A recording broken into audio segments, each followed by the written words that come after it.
ਦਰਸ਼ਕੋ breakfast ਤੁਹਾਡਾ ਸਭ ਦਾ ਭਰਪੂਰ ਸਵਾਗਤ ਹੈ। ਹੁਣ ਆਪਾਂ ਗੱਲਬਾਤ ਕਰਨ ਜਾ ਰਹੇ ਹਾਂ ਕਰੋਨਾ ਵਾਇਰਸ ਦੀ ਕਿ ਕਿਸ ਤਰ੍ਹਾਂ ਇਸ ਦਾ ਜੋ ਡਰ ਹੈ, ਖੌਫ ਹੈ, ਇਹ ਸਾਰੀ ਦੁਨੀਆ ਦੇ ਉੱਤੇ ਉਸ ਤਰ੍ਹਾਂ ਹੀ ਮੰਡਰਾ ਰਿਹਾ ਹੈ। ਸੋ ਅਮਰੀਕਾ ਦੇ ਜੋ ਪ੍ਰਧਾਨ ਨੇ ਟਰੰਪ, ਉਹਨਾਂ ਨੇ ਅਮਰੀਕਾ ਵਾਸੀਆਂ ਨੂੰ ਇਸ ਬਾਰੇ ਸੰਬੋਧਨ ਕੀਤਾ। ਇਸ ਮੁੱਦੇ ਨੂੰ ਸਾਨੂੰ ਇਨਸਾਨੀਅਤ ਦੇ ਤੌਰ ਤੇ ਦੇਖਣਾ ਚਾਹੀਦਾ ਹੈ, ਨਾ ਕਿ ਆਪਣੇ ਨਿੱਜੀ ਮਫਾਦਾਂ ਦੇ ਤੌਰ ਤੇ ਇਸ ਨੂੰ ਦੇਖਣਾ ਚਾਹੀਦਾ ਹੈ। ਇਸ ਬਾਰੇ ਆਪਾਂ ਗੱਲਬਾਤ ਕਰਨ ਜਾ ਰਹੇ ਹਾਂ। ਸੋ ਅਸੀਂ ਚਾਹਾਂਗੇ ਕਿ ਤੁਸੀਂ ਸਾਡੇ ਨਾਲ ਇਸੇ ਤਰ੍ਹਾਂ ਹੀ ਬਣੇ ਰਹਿਣਾ। ਦੇਖਣ, ਸੁਣਨ ਲਈ, ਲਿਖਣ ਲਈ ਤੁਹਾਡਾ ਸਭ ਦਾ ਬਹੁਤ ਬਹੁਤ ਸ਼ੁਕਰੀਆ ਜੀ। ਡਾਕਟਰ ਸਾਹਿਬ ਕੀ ਕਰਨਾ ਚਾਹੋਗੇ? देखो, जिवें असीं अक्सर ये गल करते हैं कि मुसीबतां मुश्किलां ਉਹ इंसान ਦੀ निजी जिंदगी 'ਚ ਹੋਣ ਜਾਂ ਕੌਮਾਂ ਦੀ ਜ਼ਿੰਦਗੀ 'ਚ ਆਉਣ। ਤੇ ਅੱਜ ਜਦੋਂ ਕਰੋਨਾ ਵਾਇਰਸ ਆਲਮੋਸਟ ਸਾਰੀ ਇਨਸਾਨੀਅਤ ਦੇ ਲਈ 140 ਤੋਂ ਜ਼ਿਆਦਾ ਦੇਸ਼ਾਂ 'ਚ ਕੇਸ ਡਿਟੈਕਟ ਹੋਏ ਨੇ ਔਰ ਜ਼ਾਹਰ ਹੈ ਵਰਲਡ ਹੈਲਥ ਆਰਗੇਨਾਈਜੇਸ਼ਨ ਨੇ ਉਹਨੂੰ ਐਂਡੈਮਿਕ ਡਿਕਲੇਅਰ ਕੀਤਾ ਸੀ। ਹੁਣ ਬਹੁਤ ਸਾਰੇ ਮੁਲਕਾਂ ਨੇ ਐਮਰਜੈਂਸੀ ਡਿਕਲੇਅਰ ਕੀਤੀ ਹੈ। ਅੱਜ ਹੀ TV 84 ਤੇ ਨਿਊਯਾਰਕ ਦੇ ਮੇਅਰ ਬਲੈਸੀਓ ਉਹਨਾਂ ਦੀ ਪ੍ਰੈਸ ਕਾਨਫਰੰਸ ਵੀ ਜਿਹਦੇ 'ਚ ਆਲਰੇਡੀ ਸਟੇਟ ਆਫ ਐਮਰਜੈਂਸੀ ਹੈ। ਨਿਊਯਾਰਕ 'ਚ ਵਾਸ਼ਿੰਗਟਨ ਸਟੇਟ ਉਹਨਾਂ ਨੇ ਸਟੇਟ ਆਫ ਐਮਰਜੈਂਸੀ ਹੈ, state of California, state of new jersey ਔਰ ਦੂਸਰਾ ਐਡਰੈਸ ਆਪਣੀ ਟਰਮ ਦਾ 4 ਸਾਲ ਪੀਰੀਅਡ ਜਿਹੜੇ ਮੁੱਕਣ ਜਾ ਰਹੇ ਨੇ ਨਵੰਬਰ 'ਚ ਪ੍ਰੈਜ਼ੀਡੈਂਟ ਟਰੰਪ ਦੇ ਸੈਕੰਡ ਟਾਈਮ ਉਹਨਾਂ ਨੇ ਓਵਲ ਆਫਿਸ ਚੋਂ ਡਾਇਰੈਕਟ 10:30 ਮਿੰਟ ਜਾਂ 11 ਮਿੰਟ ਦੇ ਕਰੀਬ ਜਿਹੜਾ ਨੇਸ਼ਨ ਨੂੰ ਐਡਰੈਸ ਕੀਤਾ। ਉਸ ਦਾ ਵੀ ਅਸੀਂ ਜ਼ਿਕਰ ਕਰਾਂਗੇ, ਪਰ ਪਹਿਲਾਂ ਇੱਕ ਗੱਲ ਦਾ ਧਿਆਨ ਰਹੇ ਕਿ ਜਿੱਥੇ ਮੁਸੀਬਤ ਦੇ ਵੇਲੇ ਇਨਸਾਨ ਪਰਖੇ ਜਾਂਦੇ ਨੇ, ਆਪਣੇ ਆਪ ਦੀ ਤੁਹਾਡੀ ਤਾਕਤ ਵੀ ਤੁਸੀਂ ਆਪਣੀਆਂ ਨਜ਼ਰਾਂ ਦੇ ਵਿੱਚ ਕਿੰਨੇ ਕੁ ਮਜ਼ਬੂਤ ਹੋ, ਉਹ ਤੁਸੀਂ ਬਾਹਰ ਉਸ ਮਜ਼ਬੂਤੀ ਦਾ ਕੀ ਵਿਖਾਲਾ ਕਰਦੇ ਹੋ, ਇਹ ਵੀ ਸਾਹਮਣੇ ਆਉਂਦਾ ਹੈ। ਉੱਥੇ ਜਦੋਂ ਮੁਲਕ ਜਾਂ ਇਨਸਾਨੀਅਤ ਜਾਂ ਕੌਮ ਜਾਂ ਓਵਰਆਲ ਅਸੀਂ ਗੱਲ ਕਰੀਏ ਤੇ ਫਿਰ ਸਾਡਾ ਜਿਹਨੂੰ ਅਸੀਂ ਪਰਉਪਕਾਰ ਦਾ ਜਜ਼ਬਾ ਕਹਿੰਦੇ ਹਾਂ, ਲੋਕਾਂ ਦੀ ਭਲਾਈ ਦਾ ਜਜ਼ਬਾ, ਇਹ ਵੀ ਉਦੋਂ ਹੀ ਪਰਖਿਆ ਜਾਂਦਾ ਹੈ ਕਿ ਜਦੋਂ ਆਮ ਤੌਰ 'ਤੇ ਮੁਸੀਬਤ ਵੇਲੇ ਸਾਡੀ ਪੰਜਾਬੀ ਜ਼ਬਾਨ ਦਾ ਹੀ ਅਖਾਣ ਹੈ ਕਿ ਮਾਵਾਂ ਪੁੱਤ ਨਹੀਂ ਪਛਾਣਦੀਆਂ। ਔਰ ਜ਼ਾਹਰ ਹੈ ਕਿ ਇਹ ਵੀ ਇੱਕ ਜਦੋਂ ਐਨੀਮਲ ਇਨਸਟਿੰਕਟ ਦੀ ਜਦੋਂ ਅਸੀਂ ਗੱਲ ਕਰਦੇ ਹਾਂ ਔਰ ਇਹ ਡਿਬੇਟ ਹੁੰਦੀ ਹੈ ਕਿ ਜਿਹੜਾ ਐਵੋਲਿਊਸ਼ਨ ਹੈ ਉਹਦੇ ਰਾਹੀਂ ਇਨਸਾਨ ਆਇਆ, ਤੇ ਇਹਦੇ 'ਚ ਕੋਈ ਸ਼ੱਕ ਨਹੀਂ ਹੈ ਕਿ ਹਰ ਐਨੀਮਲ ਦੇ ਅੰਦਰ ਵੀ ਜਿਹੜਾ ਕੁਦਰਤ ਨੇ ਇੱਕ ਇਨਸਟਿੰਕਟ ਦਿੱਤਾ ਹੋਇਆ ਹੈ ਜਿਹਨੂੰ ਸੈਲਫ ਪ੍ਰੀਜ਼ਰਵੇਸ਼ਨ ਇਨਸਟਿੰਕਟ ਕਹਿੰਦੇ ਨੇ ਕਿ ਸਭ ਤੋਂ ਪਹਿਲਾਂ ਉਹਨੇ ਆਪਣਾ ਬਚਾਅ ਕਰਨਾ। ਇਹ ਹਰ ਐਨੀਮਲ ਦੇ ਵਿੱਚ ਹੈ ਔਰ ਬਹੁਤ ਵਾਰ ਉਸ ਬਚਾਅ ਦੇ ਲਈ ਜੇ ਤੁਸੀਂ ਦੇਖੋਗੇ ਕਿ ਹਰ ਐਨੀਮਲ ਨੂੰ ਕੁਛ ਨਾ ਕੁਛ ਰੱਬ ਨੇ ਐਸਾ ਦਿੱਤਾ ਹੋਇਆ, ਪੰਛੀ ਹੋਏ, 4 ਲੱਤਾਂ ਵਾਲਾ ਹੋਏ ਐਨੀਮਲ, ਪਰਿੰਦਾ ਹੋਏ, ਚਰਿੰਦਾ ਹੋਏ, ਕਿ ਉਹਨੇ ਕਿਵੇਂ ਬਚਾਅ ਕਰਨਾ। ਕਈ ਵਾਰੀ ਨਿੱਕੇ ਨਿੱਕੇ ਜਿਹੇ ਜੀਵ ਜਿਹੜੇ ਨੇ ਉਹਨਾਂ ਦਾ ਹੀ ਬਾਹਰਲਾ ਸ਼ੈਲੀ ਇੰਨਾ ਹਾਰਡ ਹੋ ਜਾਂਦਾ ਹੈ, ਉਹ ਉਹਦੇ 'ਚ ਵੜ ਜਾਂਦੇ। ਟੋਰਟੋਇਜ਼, ਕੱਛੂ ਕੰਮਾ ਸਾਡੇ ਸਾਹਮਣੇ ਕਿ ਵੀ ਇੱਕ ਵੀਡੀਓ ਮੈਂ ਦੇਖ ਰਿਹਾ ਸੀ ਕਿ ਵੀ ਉਹ ਟੋਰਟੋਇਜ਼ ਜਿਹੜਾ ਉਹਨੇ ਧੌਣ ਬਾਹਰ ਕੱਢੀ ਹੋਈ ਹੈ ਉਹ ਕਰ ਰਿਹਾ, ਕੁੱਤੇ ਨੂੰ ਉਹਨੇ ਦੌੜਾਇਆ ਹੋਇਆ। ਸੋ ਇਸੇ ਤਰ੍ਹਾਂ ਹੋਰ ਵੀ ਜਿਹੜਾ ਉਹ ਉਹਨਾਂ ਦਾ ਆਪਣੇ ਬਚਾਅ ਦੇ ਲਈ ਹੈ। ਹੁਣ ਜੇ ਮਨੁੱਖ ਹੈ ਤੇ ਸਿਰਫ ਉਸ ਕੁਝ ਚੀਜ਼ਾਂ ਤਾਂ ਕੁਦਰਤੀ ਨੇ, ਉਹਨੂੰ ਰਿਫਲੈਕਸ ਐਕਸ਼ਨ ਕਹਿੰਦੇ ਨੇ। ਜੇ ਤੁਸੀਂ ਅੱਗ ਦੇ ਨੇੜੇ ਹੱਥ ਕਰਦੇ ਹੋ ਤੇ ਇੱਕਦਮ ਤੁਸੀਂ ਪਿੱਛੇ ਖਿੱਚਦੇ ਹੋ, ਜੇ ਤੁਹਾਨੂੰ ਪੀੜ ਹੁੰਦੀ ਹੈ ਕਿਤੇ ਤੇ ਉਹ ਤੁਹਾਡਾ ਜਿਹੜਾ ਹਿੱਸਾ ਆਪਣੇ ਆਪ ਪਿੱਛੇ ਨੂੰ ਆਉਂਦਾ, ਉਹਦੇ ਤੇ ਤੁਹਾਡਾ ਕੰਟਰੋਲ ਨਹੀਂ ਹੈ। ਉਹ ਤਾਂ ਬਹੁਤ ਜਿਹੜੇ ਰੂਹਾਨੀਅਤ ਦੇ ਸਿਖਰ ਤੇ ਪਹੁੰਚੇ ਲੋਕ ਨੇ ਉਹ ਬਾਡੀ ਮੂਵਮੈਂਟ ਨੂੰ ਵੀ ਕੰਟਰੋਲ ਕਰਦੇ ਨੇ, ਰੂਹ ਨੂੰ ਦੇ ਵਿੱਚ ਤਾਂ ਉਹ ਕਰਦੇ ਹੀ ਨੇ। ਉਹ ਇੱਕ ਬਹੁਤ ਛੋਟੀ ਕਲਾਸ ਹੈ। ਲੇਕਿਨ ਦੂਸਰਾ ਪੱਖ ਜਿਹੜਾ ਸਾਨੂੰ ਇਨਸਾਨ ਬਣਾਉਂਦਾ ਹੈ, ਐਨੀਮਲਸ ਦੇ ਸੈਲਫ ਪ੍ਰੀਜ਼ਰਵੇਸ਼ਨ ਇਨਸਟਿੰਕਟ ਨਾਲੋਂ ਵੱਖਰਾ ਕੁਛ ਤਾਂ ਸਾਡੇ 'ਚ ਹੈ ਕਿ ਅਸੀਂ ਆਪਣੇ ਬਚਾਅ ਲਈ ਕੀ ਕਰਨਾ, ਉਹ ਹੈ ਜਿਹੜਾ ਸੱਚਮੁੱਚ ਸਾਨੂੰ ਇਨਸਾਨ ਬਣਾਉਂਦਾ, ਐਨੀਮਲ ਨਾਲੋਂ ਵੱਖਰਾ ਕਰਦਾ। ਉਹ ਇਹ ਹੈ ਕਿ ਤੁਸੀਂ ਦੂਸਰੇ ਦਾ ਵੀ ਭਲਾ ਕਰਨਾ ਦਾ ਵੀ ਮੈਂ ਕਿਹਾ। ਫਿਰ ਇੱਕ ਇਨਸਟਿੰਕਟ ਉਹ ਹੈ ਕਿ ਤੁਸੀਂ ਦੂਸਰੇ ਦੇ ਭਲੇ ਦੇ ਵਿੱਚ ਜੇ ਆਪਣਾ ਵੀ ਨੁਕਸਾਨ ਹੁੰਦਾ ਫਿਰ ਉਹ ਚੰਦ ਲੋਕ ਰਹਿ ਜਾਂਦੇ ਨੇ ਜਿਹੜੇ ਕਿ ਆਪਣਾ ਨੁਕਸਾਨ ਕਰਕੇ ਵੀ ਆਪਣੀਆਂ ਜਾਨਾਂ ਨੂੰ ਖਤਰੇ 'ਚ ਪਾ ਕੇ ਵੀ ਦੂਸਰੇ ਨੂੰ ਮਹਿਫੂਜ਼ ਕਰਦੇ ਨੇ। ਔਰ ਉਹਨਾਂ ਦੀ ਵੀ ਇੱਕ ਵੱਖਰੀ ਸਟੋਰੀ ਹੈ। ਜਦੋਂ ਅਮਰੀਕਾ 'ਚ ਵੀ ਅਸੀਂ 9/11 ਦੇ ਹਵਾਲੇ ਨਾਲ ਗੱਲ ਕਰਦੇ ਜੀ। ਫਾਇਰ ਫਾਈਟਰਸ ਦਾ ਰੋਲ, ਔਰ ਇਸ ਗੱਲ ਦਾ ਧਿਆਨ ਰਿਹਾ ਅਮਰੀਕਾ ਦੇ ਵਿੱਚ ਬਹੁਤ ਸਾਰੇ ਜਿਹੜੇ ਫਾਇਰ ਫਾਈਟਰ ਨੇ ਉਹਨਾਂ 'ਚ ਥੋੜੇ ਪ੍ਰੋਫੈਸ਼ਨਲ ਨੇ, ਪੇਡ ਨੇ, ਬਹੁਤਿਆਂ ਨੇ ਕੋਈ ਡਾਕਟਰ, ਕੋਈ ਇੰਜੀਨੀਅਰ, ਕੋਈ ਹੋਰ ਆਪਣੇ ਆਪ ਨੂੰ ਵਲੰਟੀਅਰ ਕੀਤਾ ਹੁੰਦਾ। ਨਾਈਸ। ਹਾਂ, ਔਰ ਉਹਦੀ ਤਨਖਾਹ ਨਹੀਂ ਲੈਂਦੇ, ਉਹਨਾਂ ਨੂੰ ਹੁੰਦਾ ਹੈ ਔਰ ਉਹਨਾਂ ਦੀ ਟ੍ਰੇਨਿੰਗ ਹੋਈ ਹੁੰਦੀ ਹੈ ਉਸ ਕਿਸਮ ਦੀ। ਸੋ ਉਹ ਲੋਕ ਵੀ ਦੂਸਰੇ ਦੇ ਭਲੇ ਦੇ ਲਈ ਕਿ ਇਸ ਤੋਂ ਪਹਿਲਾਂ ਕਿ ਕਿਸੇ ਦਾ ਨੁਕਸਾਨ ਹੋਏ ਉਹ ਆਪਣੇ ਆਪ ਨੂੰ ਨੁਕਸਾਨ 'ਚ ਪਾਉਂਦੇ ਨੇ। ਇਸੇ ਤਰ੍ਹਾਂ ਅਸੀਂ ਉਹਨਾਂ ਬਰੇਵ ਹਾਰਟਸ ਦੀਆਂ ਕਹਾਣੀਆਂ, ਕਿਸੇ ਨੇ ਕਿਸੇ ਨੂੰ ਡੁੱਬਦੇ ਨੂੰ ਬਚਾਇਆ, ਕਿਸੇ ਨੇ ਆਪਣੀ ਜ਼ਿੰਦਗੀ ਖਤਰੇ 'ਚ, ਔਰ ਜਿਹੜੇ ਲੋਕ ਈਵਨ ਜਦੋਂ ਕੁਦਰਤੀ ਕ੍ਰਾਈਸਿਸ ਹੁੰਦੇ ਨੇ, ਆਫਤਾਂ ਨੇ, ਸੁਨਾਮੀ ਹੈ, ਕੈਟਰੀਨ ਹੈ, ਅਰਥਕੁਏਕ ਹੈ, ਫਲੱਡਸ ਹੈ, ਜਿੱਥੇ ਕੱਲਾ ਨੁਕਸਾਨ ਨਹੀਂ ਹੁੰਦਾ ਨਾਲ ਬਿਮਾਰੀ ਵੀ ਫੈਲਦੀ ਹੈ, ਜਿਹੜੇ ਆਪਣੇ ਘਰਦਿਆਂ ਨੂੰ, ਆਪਣੇ ਬੱਚਿਆਂ ਨੂੰ ਛੱਡ ਕੇ ਜਿਹੜੀਆਂ ਹਿਊਮੈਨਿਟੇਰੀਅਨ ਆਰਗੇਨਾਈਜੇਸ਼ਨਸ ਨੇ ਜਾ ਕੇ ਉੱਥੇ ਲੰਗਰ ਲਾਉਂਦੀਆਂ ਨੇ, ਦੂਜੇ ਕੰਮ ਕਰਦੇ ਨੇ, ਜਿਨ੍ਹਾਂ 'ਚ ਰੈੱਡ ਕਰਾਸ ਦਾ ਹੈ, ਔਰ ਦੂਸਰਾ ਰੈੱਡ ਕਰਾਸ ਦਾ ਇੱਕ ਬਹੁਤ ਪੇਡ ਹੈ, 70-80% ਉਹਨਾਂ ਦੇ ਖਰਚੇ ਤਾਂ ਐਡਮਿਨਿਸਟ੍ਰੇਟਿਵ ਖਰਚੇ ਹੁੰਦੇ ਨੇ, ਪਰ ਮੈਂ ਉਹਨਾਂ ਦੀ ਵੀ ਜਿਹੜਾ ਰੈਕਗਨਾਈਜ਼ ਕਰਦਾ ਹੈ ਜਾਂ ਤਾਰੀਫ ਕਰਦਾ ਹੈ ਜਿਹੜੇ ਇਹੋ ਜਿਹਾ ਕਰਦੇ ਨੇ। ਹੁਣ ਕੋਰੋਨਾ ਵਾਇਰਸ, ਇਸ ਕੋਈ ਸ਼ੱਕ ਨਹੀਂ ਹੈ ਕਿ ਸਾਡੇ ਕੋਲ ਜੇ ਟੌਪਿਕ ਵੀ ਦੇਖਣੇ ਹੋਣ ਤਾਂ ਹੁਣ ਟੌਪਿਕਸ ਵੀ ਘਟ ਗਏ ਡਿਸਕਸ਼ਨ ਲਈ, ਕਿਉਂਕਿ ਹਰ ਪਾਸੇ ਚੱਲ ਹੀ ਰਿਹਾ। ਬਿਲਕੁਲ, ਇੱਕ ਪਾਸੇ ਅਵੇਅਰਨੈਸ ਹੈ ਜਿਹੜੀ ਚੰਗੀ ਗੱਲ ਹੈ, ਔਰ ਇੱਕ ਪਾਸੇ ਖੌਫ ਹੈ, ਔਰ ਮੈਂ ਸਮਝਦਾ ਵੀ ਬਹੁਤ ਵਾਰ ਖੌਫ ਦੇ ਵਿੱਚ ਬੰਦਾ ਹੋਰ ਵੀ ਖੁਦਗਰਜ਼ ਹੁੰਦਾ ਹੈ, ਔਰ ਇੱਕ ਡਿਨਾਇਲ 'ਚ ਵੀ ਹੁੰਦੇ ਨੇ, ਔਰ ਡਿਨਾਇਲ ਜਿਹੜੇ ਆਪਣੇ ਆਪ ਨੂੰ ਅੰਨੇ ਵਿਸ਼ਵਾਸ ਵਾਲੇ ਲੋਕ ਮੰਨਦੇ ਨੇ ਉਹ ਇਹ ਭੁੱਲ ਜਾਂਦੇ ਨੇ ਕਿ ਰੱਬ ਨੇ ਅਕਲ ਵੀ ਦਿੱਤੀ ਹੋਈ ਹੈ।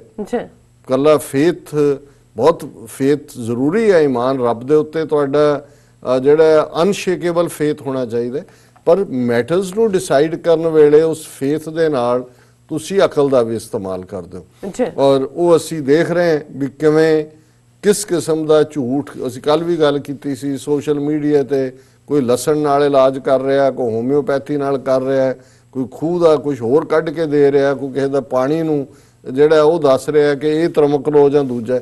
ਇਹ ਸਾਰੇ ਫਰਾਡ ਡਿਸਸਰਵਿਸ ਕਰ ਰਹੇ ਨੇ ਇਨਸਾਨੀਅਤ ਦੀ ਵੀ ਔਰ ਆਪਣੇ ਫੈਲੋ ਹਿਊਮਨ ਬੀਇੰਗਸ ਦੀ ਵੀ, ਜਿਹਦੇ ਵਿੱਚ ਕੱਲ ਨੂੰ ਉਹਨਾਂ ਦੇ ਆਪਣੇ ਹੀ ਜਿਹੜੇ ਜਾਣੂ ਪਰਿਵਾਰਾਂ ਦੇ ਹਲਕੇ ਨੇ ਉਹ ਵੀ ਉਸ ਕਿਸਮ ਦਾ ਜਿਹੜਾ ਉਹ ਪਖੰਡ ਜਿਹਾ ਕਰਕੇ।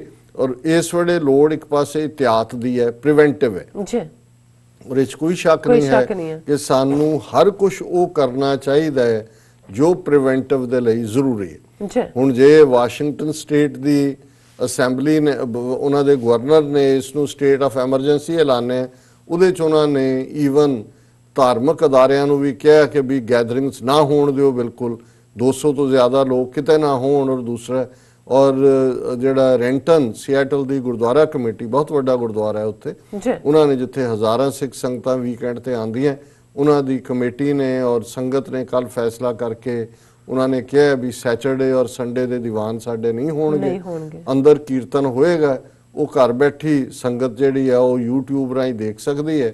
ਬਾਕੀ ਜਿਹੜੇ 5 ਦਿਨ ਨੇ ਇਕੱਲੇ ਇਕੱਲੇ ਕਰਕੇ ਕੋਈ ਦਰਸ਼ਨ ਨੂੰ ਆਉਂਦਾ ਹੈ ਤਾਂ ਮੈਂ ਸਮਝਦਾ ਵੀ ਇਹ ਇੱਕ ਚੰਗੀ ਗੱਲ ਹੈ। ਇਸੇ ਤਰ੍ਹਾਂ ਜਿਹੜੇ ਸਾਡੀਆਂ ਪੈਰੇਡਸ ਵਾਲੇ ਨੇ ਔਰ ਦੂਸਰੇ ਇਕੱਠ ਨੇ, ਉਹਨਾਂ ਦਾ ਵੀ ਅਸੀਂ ਇਹ ਦੇਖੀਏ ਕਿ ਇਸ ਤੋਂ ਪਹਿਲਾਂ ਕਿ ਕਾਉਂਟੀ ਜਾਂ ਸਟੇਟ ਫੋਰਸ ਕਰੇ ਕਿ ਨਾ ਕਰੋ, ਅਸੀਂ ਇਸ ਦੇ ਬਾਰੇ ਜਿਹੜਾ ਆਪ ਹੀ ਅਸੀਂ ਲਾਈਨ ਲਈਏ, ਤਾਂ ਕਿ ਇੱਕ ਪ੍ਰੋਗਰੈਸਿਵ ਅਪਰੋਚ ਵੀ ਹੈ, ਬਜਾਏ ਕਿ ਅਸੀਂ ਇਸ ਬਾਰੇ ਕੋਈ ਸਟਬਰਨੈਸ ਰੱਖੀਏ ਜਿਹੜੀ ਇੱਥੇ ਰੱਖਣ ਵੀ ਨਹੀਂ ਦੇਣੀ ਹੈ ਸਿਸਟਮ ਨੇ, ਪਰ ਬਜਾਏ ਕਿ ਅਸੀਂ ਆਪ ਪਹਿਲਾਂ ਪਰਮਿਟ ਵੀ ਲੈ ਲਏ, ਪੈਸੇ ਵੀ ਤੁਸੀਂ ਜਮ੍ਹਾਂ ਕਰਾਤੇ, ਪੈਰੇਡ ਹੀ ਨਹੀਂ, ਬਾਅਦ ਤੁਹਾਨੂੰ ਉਹਨਾਂ ਨੇ ਕਰਨ ਵੀ ਨਹੀਂ ਦੇਣਾ ਹੈ। ਹਾਂ, ਤਾਂ ਸੋ ਇਹ ਵੀ ਇੱਕ ਪਾਰਟ। ਹੁਣ ਮੈਂ ਗੱਲ, ਔਰ ਮੈਨੂੰ ਇਹ ਜਿੱਥੇ ਮੈਂ ਸਮਝਦਾ ਵੀ ਅਮਰੀਕਾ ਦੇ ਵਿੱਚ ਐਜ਼ ਏ ਸੁਸਾਇਟੀ ਬਹੁਤ ਚੰਗੇ ਗੁਣ ਨੇ, ਦੁਨੀਆ ਦੇ ਵਿੱਚ ਜਿੰਨੇ ਵੀ ਹਿਊਮੈਨਿਟੇਰੀਅਨ ਕੰਮ ਹੁੰਦੇ ਨੇ ਉਹਦੇ 'ਚ ਵੱਡੀ ਡੋਨੇਸ਼ਨ ਹਮੇਸ਼ਾ ਅਮਰੀਕਨ ਲੋਕਾਂ ਦੀ ਹੁੰਦੀ ਹੈ, ਨੈਚੁਰਲ ਡਿਜ਼ਾਸਟਰਸ ਵੇਲੇ ਵੀ।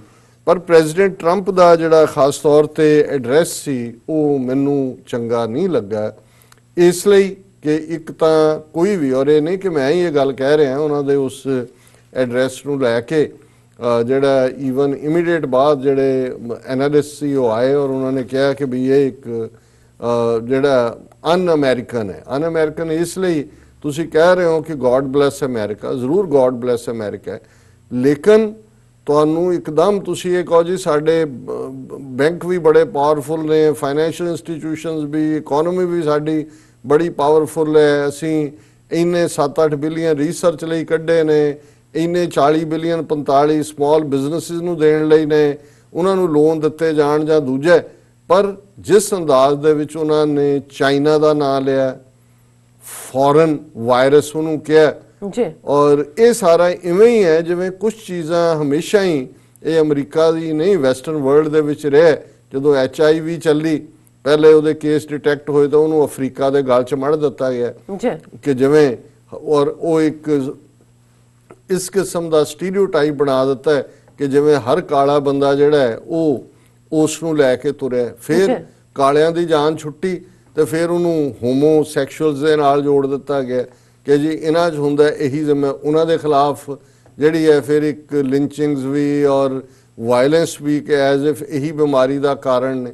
ਔਰ ਉਸ ਤੋਂ ਬਿਨਾਂ ਵੀ ਅਸੀਂ ਦੇਖਦੇ ਹਾਂ ਇਹ ਇਵੇਂ ਹੀ ਹੈ, ਭਾਵੇਂ ਸਬਡਿਊਡ ਤਰੀਕਾ ਹੈ, ਜਿਵੇਂ ਨਾਜ਼ੀਆਂ ਨੇ ਹਰ ਗੱਲ ਦੇ ਲਈ ਯਹੂਦੀਆਂ ਨੂੰ ਜ਼ਿੰਮੇਵਾਰ ਠਹਿਰਾਇਆ ਸੀ ਆਪਣੇ ਹਰ ਪੁਆਇੰਟਰ ਦੇ ਵਿੱਚ।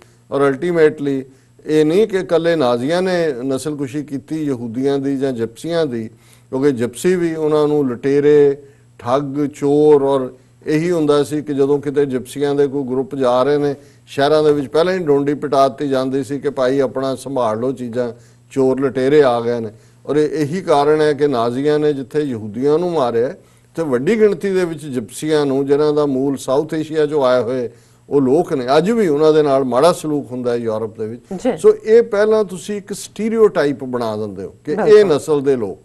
ਹੁਣ ਜਿਵੇਂ ਚਾਈਨਾ ਦੇ ਵਿੱਚ ਜ਼ਾਹਰ ਹੈ ਕਿ ਐਨੀਮਲ ਮਾਰਕੀਟ 'ਚੋਂ ਇਸ ਦੀ ਸ਼ੁਰੂਆਤ ਹੋਈ, ਕਿਸੇ ਨੇ ਉਹਨੂੰ ਚਮਗਿੱਦੜ ਦਾ ਸੂਪ ਦੇ ਨਾਲ ਜੋੜਿਆ, ਕਿਸੇ ਨੇ ਕਿਸੇ ਹੋਰ ਨਾਲ ਜੋੜਿਆ, ਔਰ ਹੌਲੀ ਹੌਲੀ ਇਹ ਨਫ਼ਰਤ ਐਵੇਂ ਹੋਈ ਜਿਵੇਂ ਹਰ ਚਾਈਨੀਜ਼ ਸ਼ਕਲ ਵਾਲਾ, ਉਹ ਭਾਵੇਂ ਵਿਤਨਾਮੀ ਹੈ, ਸਾਊਥ ਕੋਰੀਅਨ ਹੈ, ਦੂਜਾ ਉਹਦੇ ਵੱਲ ਦੇਖੋ ਤੁਰਿਆ ਵੀ ਆਏ ਤੇ ਉਹ ਲੱਗੇ ਕਿ ਵੀ ਇਹੀ ਕਰਨ ਵਾਲਾ ਹੈ। ਔਰ ਇਸੇ ਤਰ੍ਹਾਂ ਜਦੋਂ ਪ੍ਰੈਜ਼ੀਡੈਂਟ ਟਰੰਪ ਨੇ ਇਸ ਨੂੰ ਫੋਰਨ ਵਾਇਰਸ ਕਿਹਾ, ਔਰ ਜਿਸ ਅੰਦਾਜ਼ 'ਚ ਉਹਨਾਂ ਨੇ ਇੱਕ ਪਾਸੇ ਤਾਂ ਯੂਰਪੀਅਨ ਯੂਨੀਅਨ ਦੇ ਵਿੱਚ ਜਦੋਂ ਅਸੀਂ ਦੇਖਦੇ ਹਾਂ ਉਹਨਾਂ ਨੇ ਕਿਵੇਂ ਟੁਗੈਦਰਨੈਸ ਦਾ ਸਬੂਤ ਦਿੱਤਾ ਹੈ, ਅਜੇ ਤੱਕ ਵੀ ਈਵਨ ਫਰਾਂਸ ਔਰ ਜਰਮਨੀ, ਭਾਵੇਂ ਇਟਲੀ ਦੇ ਵਿੱਚ ਸਭ ਤੋਂ ਜ਼ਿਆਦਾ ਕੇਸ ਨੇ, ਪਰ ਟਰੰਪ ਨੇ ਇਹਦੇ ਲਈ ਬਜਾਏ ਕਿ ਤੁਸੀਂ ਮੁਸੀਬਤ ਦੀ ਘੜੀ ਦੇ ਵਿੱਚ ਹਰ ਕਿਸਮ ਦਾ ਸਾਥ ਦੇਣ ਲਈ ਖਲੋਵੋ, ਤੁਸੀਂ ਕਹੋ ਜੀ ਜੋ ਚੀਨ ਦੇ ਵਿੱਚ ਹੋਇਆ ਫੋਰਨ ਵਾਇਰਸ ਸੀ, ਇਹ ਯੂਰਪੀਅਨ ਯੂਨੀਅਨ ਨੇ ਬਿਲਕੁਲ ਪਰਵਾਹ ਨਹੀਂ ਕੀਤੀ, ਔਰ ਇਟਲੀ ਦੇ ਵਿੱਚ ਕੀ ਹੋ ਗਿਆ, ਦੂਜੇ 'ਚ ਕੀ ਹੋ ਗਿਆ, ਇਹਨਾਂ ਨੇ ਇਸ ਲਈ ਹਰ ਯੂਰਪੀਅਨ ਯੂਨੀਅਨ ਦੇ ਮੈਂਬਰ ਦੇਸ਼ ਦਾ ਸਿਵਾਏ ਇੰਗਲੈਂਡ ਔਰ ਆਇਰਲੈਂਡ ਦੇ, ਅਮਰੀਕਾ ਦੇ ਵਿੱਚ ਪਾਬੰਦੀ ਜਿਹੜੀ ਫਰਾਈਡੇ ਮਿਡਨਾਈਟ ਸ਼ੁਰੂ ਹੋਏਗੀ ਇਹ ਅਸੀਂ ਲਾ ਦਿੱਤੀ ਕੋਈ। ਔਰ ਉਹਨਾਂ ਨੇ ਕੰਡੈਮ ਕੀਤਾ ਕਿ ਵੀ ਕੋਈ ਵੀ ਯੂਰਪੀਅਨ ਯੂਨੀਅਨ ਨੇ ਕੰਡੈਮ ਕਰਦੇ ਆ ਕਿ ਯੂਨੀਲੈਟਰਲੀ ਐਂਡ ਵਿਦਆਊਟ ਕੰਸਲਟੇਸ਼ਨ ਕਿ ਵੀ ਇਹ ਫੈਸਲਾ ਇਹਨਾਂ ਨੇ ਲਿਆ। ਹੁਣ ਉਹੀ ਯੂਰਪੀਅਨ ਯੂਨੀਅਨ ਜਿਹੜੀ ਹੈ ਜਦੋਂ ਨੈਟੋ ਫੋਰਸਿਸ ਦੇ ਥੱਲੇ ਉਹਨਾਂ ਦੀ ਜਿਹੜੀ ਹੈ ਐਟਲਾਂਟਿਕ ਟ੍ਰੀਟੀ ਆਰਗੇਨਾਈਜੇਸ਼ਨ ਦੇ ਥੱਲੇ ਤੁਸੀਂ ਰਸ਼ੀਆ ਦੇ ਖਿਲਾਫ ਵਰਤੀ, ਅਫਗਾਨਿਸਤਾਨ 'ਚ ਨੈਟੋ ਲੈ ਕੇ ਗਏ, ਉਦੋਂ ਤਾਂ ਉਹਨਾਂ ਸਾਰਿਆਂ ਨੂੰ ਨਾਲ ਰੱਖਿਆ, ਉਹਨਾਂ ਨੇ ਵੀ ਨਾਲ ਕੁਰਬਾਨੀ ਦਿੱਤੀ। ਪਰ ਜੇ ਅੱਜ ਇੱਕ ਮੁਸੀਬਤ ਦਾ ਵੇੜਾ ਆਇਆ, ਸਮਾਂ ਆਇਆ, ਤੁਸੀਂ ਬਿਨਾਂ ਕਿਸੇ ਨਾਲ ਕੰਸਲਟ ਕੀਤੇ ਇਹ ਕਹੋਗੇ ਜੀ ਇਹ ਜਿਹੜੇ 27 ਦੇਸ਼ ਨੇ ਇਹਨਾਂ ਦਾ ਕੋਈ ਨਾਗਰਿਕ ਵੀ ਸਾਡੇ ਨਾਲ ਆਏਗਾ ਔਰ ਅਸੀਂ ਉਹਨਾਂ ਨੂੰ ਜਿਹੜਾ ਉਹ ਪਾਬੰਦੀ ਲਾ ਰਹੇ ਹਾਂ, ਇਹ ਇਨਸਲਟ ਹੈ। ਔਰ ਮੈਂ ਸਮਝਦਾ ਵੀ ਇਹ ਅਨ ਅਮਰੀਕਨ ਹੈ। ਇਸ ਤਰ੍ਹਾਂ ਇਹ ਸਾਡਾ ਪਾਰਟ ਨਹੀਂ। ਅਮਰੀਕਾ ਨੂੰ, ਅਮਰੀਕਨ ਸਿਟੀਜ਼ਨਸ ਨੂੰ ਡਿਫੈਂਡ ਕਰਨਾ, ਉਹਨਾਂ ਦੇ ਲਈ ਹੋਰ ਉਪਾਅ ਕਰਨਾ ਸਮਝ ਆ ਸਕਦਾ ਹੈ। ਤੁਸੀਂ ਇਸ ਕਿਸਮ ਦੇ ਕ੍ਰਾਈਸਿਸ 'ਚ ਕਿੰਨਾ ਸੀ ਕਿ ਜੇ ਇੱਕ ਵਾਈਟ ਹਾਊਸ ਦੀ ਜਿਹੜੀ ਉਹਨਾਂ ਦਾ ਕੰਸਰਨਡ ਮਹਿਕਮਾ ਹੈ, ਇਹਨਾਂ ਦੀ ਹੈਲਥ ਨਾਲ ਰਿਲੇਟਡ ਨੇ, ਉਹਨਾਂ ਦੇ ਨਾਲ ਕਮਿਊਨੀਕੇਟ ਕਰਕੇ ਕੋਈ ਨਾ ਕੋਈ ਜੁਆਇੰਟ, ਕਿਉਂਕਿ ਇਹ ਨਹੀਂ ਹੈ ਜੇ ਕੋਈ ਅਮਰੀਕਾ, ਕੱਲ ਤੱਕ ਤਾਂ ਟਰੰਪ ਸਾਹਿਬ ਇਹ ਕਹਿ ਰਹੇ ਸੀ ਵੀ ਕੁਝ ਵੀ ਨਹੀਂ ਹੈ, ਫਲੂ ਨਾਲ ਇੰਨੇ ਲੋਕ ਮਰ ਜਾਂਦੇ ਨੇ ਤੇ ਉਹ ਜ਼ਿਆਦਾ ਮਰਦੇ ਨੇ, ਇੰਨੇ ਹਜ਼ਾਰ, ਇਟਸ ਜਸਟ ਨਥਿੰਗ। ਹੁਣ ਅੱਜ ਤੁਸੀਂ ਜਿਹੜਾ ਆਊਟ ਆਫ ਸਡਨ ਉਹਨਾਂ ਸਾਰਿਆਂ ਦੇ ਉੱਤੇ ਪਾਬੰਦੀ ਲਾਉਂਦੇ ਹੋ, ਉਹਨੂੰ ਫੋਰਨ ਵਾਇਰਸ ਕਹਿੰਦੇ ਹੋ, ਉਹਨੂੰ ਇਹ ਕਹਿੰਦੇ ਹੋ ਕਿ ਉਹਨਾਂ ਨੇ ਕੋਈ ਜਿਹੜੇ ਇਹਦੇ ਇੰਤਜ਼ਾਮ ਨਹੀਂ ਕੀਤੇ। ਫਿਰ ਜਿਹੜਾ ਉਹਨਾਂ ਦੇ ਨਾਲ ਟਰੰਪ ਨੇ ਅੱਗੋਂ ਕਿਹਾ ਕਿ ਵੀ ਇਹ ਜਿਹੜਾ ਅਸੀਂ ਇਹ ਸਾਰੇ, ਹੁਣ ਇਹਦਾ ਨਤੀਜਾ ਕੀ ਹੋਇਆ, ਇਕੱਲਾ ਉਹਦੇ ਤੇ ਹੀ ਨਹੀਂ ਹੋਇਆ, ਕਿਵੇਂ ਧੜਮ ਕਰਕੇ ਅੱਜ ਫੇਰ ਵਾਲ ਸਟਰੀਟ ਡਿੱਗੀ। ਜੀ ਭਾਰਤ ਦੇ ਵਿੱਚ ਪਹਿਲਾਂ ਨਾਲੋਂ ਵੀ ਥੱਲੇ ਗਿਆ ਜਿਹੜਾ ਉਹਨਾਂ ਦਾ ਸਾਰਾ ਸੈਂਸੈਕਸ ਮਾਰਕ ਹੈ। ਦੁਨੀਆ ਜਿਹਨੂੰ ਕਹਿੰਦੇ ਨੇ ਕਿ ਵੀ ਜਿਹੜੀ ਫਾਈਨੈਂਸ਼ੀਅਲ ਮਾਰਕੀਟ ਸ਼ੈਲ ਸ਼ੌਕਡ ਹੋਈ। ਔਰ ਇਸ ਸਾਰੇ ਚੋਂ ਜਿਹੜਾ ਹੋਰ ਵੀ ਉਹਨਾਂ ਦੇ ਜਿਹੜੇ ਨੁਕਤੇ ਨੇ ਉਸ ਦੇ ਉੱਤੇ ਕਾਫੀ ਨੈਗੇਟਿਵਿਟੀ ਹੈਗੀ ਹੈ, ਪਰ ਮੈਂ ਘੜੀ ਵੱਲ ਵੀ ਦੇਖ ਰਿਹਾ, ਪਰ ਮੈਂ ਇਸ ਨੂੰ ਇਹੀ ਕਹਿਣਾ ਚਾਹੁੰਦਾ। ਔਰ ਇਹ ਈਵਨ ਜਿਹੜੇ ਸੀਨੀਅਰ ਡੈਮੋਕ੍ਰੈਟ ਨੇ ਉਹਨਾਂ ਨੇ ਕਿਹਾ ਕਿ ਵੀ ਉਹਨਾਂ ਨਾ ਅਮਰੀਕਾ ਦੇ ਵਿੱਚ ਤੁਸੀਂ ਕਹੀ ਜਾਓ ਤਿਆਰੀਆਂ ਨੇ, ਈਵਨ ਡੈਮੋਕ੍ਰੈਟਸ ਨੇ ਕਿਹਾ ਕਿ president Trump head not ਐਡਰੈਸਡ A shortage of corona virus testing kits in the US. The best way to help keep the American people safe and ensure their economic security is for the president to focus on fighting the spread of the coronavirus itself, House Speaker Nancy Pelosi and senior majority leader Chuck Schumer said in a statement. और नाल दी नाल उन्होंने travel ban के उत्ते Lawrence Gostin public health expert Georgetown University ने tweet किया है, most of the Europe is as safe as US. This will have no impact on US. Germs don't respect borders. ਕਿ ਵੀ ਜਰਮ ਜਿਹੜੇ ਨੇ ਉਹ ਉਹਨਾਂ ਨੇ ਵੀਜ਼ਾ ਲੈਣਾ ਕੋਈ ਆਉਣ ਦੇ ਲਈ, ਔਰ ਤੁਸੀਂ ਇਸ ਕਿਸਮ ਦਾ ਜਿਹੜਾ ਸਾਰਾ ਕਰ ਰਹੇ ਹੋ। ਔਰ ਇਸ ਵੇਲੇ ਅਸੀਂ ਦੇਖ ਰਹੇ ਹਾਂ ਕਿ ਵੀ ਇਸ ਸਾਰੇ ਵਰਤਾਰੇ ਨੇ, ਮੈਂ ਸਮਝਦਾ ਹਾਂ ਵੀ ਜਿਹੜਾ ਅਮਰੀਕਾ ਨੂੰ ਇੱਕ ਓਨਲੀ ਸੁਪਰ ਪਾਵਰ ਦੇ ਤੌਰ ਤੇ ਜਦੋਂ ਸੋਵੀਅਤ ਯੂਨੀਅਨ ਦਾ ਕਲੈਪਸ ਹੋਇਆ 1999 ਦੇ ਵਿੱਚ ਇੱਕ ਰੋਲ ਮਿਲਿਆ ਸੀ, ਔਰ ਇਹ ਹੋਪ ਸੀ ਕਿ ਅਮਰੀਕਾ ਜਿਹੜਾ ਬੀਕਨ ਆਫ ਹੋਪ ਵੀ ਹੈ, ਵਰਲਡ ਡ੍ਰੀਮ ਵੀ ਆ ਹਰ ਇੱਕ ਦਾ, ਅਮਰੀਕਨ ਡ੍ਰੀਮ ਹੈ, ਹਿਊਮਨ ਰਾਈਟਸ ਦਾ ਇੱਕ ਬੈਸਟੀਅਨ ਕਰਕੇ ਜਾਣਿਆ ਜਾਂਦਾ ਹੈ ਕਿ ਇਹ ਉਹਨਾਂ ਵੈਲਿਊਜ਼ ਨੂੰ ਦੁਨੀਆ ਦੇ ਸਾਹਮਣੇ ਇੱਕ ਆਈਡੀਅਲ ਪਾਵਰ ਦੇ ਤੌਰ ਤੇ ਜਮਹੂਰੀਅਤ ਦੇ ਕਨਸੈਪਟ ਨੂੰ ਅੱਗੇ ਤੋਰੇਗਾ। 9/11 ਤੋਂ ਬਾਅਦ ਜਿਵੇਂ ਹਿਊਮਨ ਰਾਈਟਸ ਦੀਆਂ ਧੱਜੀਆਂ ਉਡਾਈਆਂ ਗੁਆਟਾਨਾਮਾ ਬੇ ਔਰ ਦੂਸਰੇ ਦੇ ਵਿੱਚ ਜੋ ਜਾ ਕੇ ਕੀਤਾ ਹੈ, ਜੋ ਟਾਰਚਰ ਲਾਈਨ, ਹੁਣ ਇੰਟਰਨੈਸ਼ਨਲ ਕ੍ਰਿਮੀਨਲ ਕੋਰਟ ਨੇ ਕਿਹਾ ਵੀ ਇਹਨਾਂ ਨੂੰ ਟਰਾਈ ਕਰੋ ਇਸ ਸਾਰੇ ਦੇ ਲਈ। ਔਰ ਹੁਣ ਜਦੋਂ ਕਿ ਇਹ ਹਿਊਮੈਨਿਟੇਰੀਅਨ ਕ੍ਰਾਈਸਿਸ ਆਇਆ ਉਹਦੇ ਚ ਅਮਰੀਕਾ ਨੂੰ ਸੱਚਮੁੱਚ ਇੱਕ ਜ਼ਿੰਮੇਵਾਰ, ਔਰ ਇਹ ਸਾਰੇ ਈਸਾਈਅਤ ਨੂੰ ਮੰਨਣ ਵਾਲੇ ਨੇ, ਬਾਈਬਲ ਤੇ ਹੱਥ ਰੱਖ ਕੇ ਸਹੁੰ ਚੁੱਕੀ ਹੋਈ ਹੈ। ਤੇ ਜੇ ਜੀਸਸ ਵੱਲ ਧਿਆਨ ਕਰਕੇ ਦੇਖੋ ਤੇ ਜੀਸਸ ਦਾ ਹੀਲਰ, ਉਹਨਾਂ ਦੀ ਤਾਂ ਬਿਊਟੀ ਇਹ ਹੈ ਜੀਸਸ ਦੀ, ਜਿਹੜੀ ਉਹਨਾਂ ਦਾ ਸਾਰਾ ਨਿਕਲਦਾ ਹੈ ਕਿ ਉਹ ਬਿਮਾਰਾਂ ਦੇ ਵੀ ਕੋਲ ਜਾਂਦੇ ਸੀ, ਉਹਨਾਂ ਦੇ ਨਾਲ ਜਿਹੜਾ ਉਹਨਾਂ ਦਾ ਟੱਚ ਉਹਨਾਂ ਨੂੰ ਰਿਲੀਫ ਦਾ ਟੱਚ ਇਹੀ ਹੁੰਦਾ ਹੈ ਕਿ ਜਿੱਥੇ ਤੁਸੀਂ ਕਿਸੇ ਦੇ ਨਾਲ ਜਿਹੜਾ ਹਮਦਰਦੀ ਕਰਦੇ ਹੋ, ਕੋਈ ਚਾਰਾਜੋਈ ਕਰਦੇ ਹੋ, ਕੋਈ ਦੂਸਰਾ ਕਰਦੇ ਹੋ।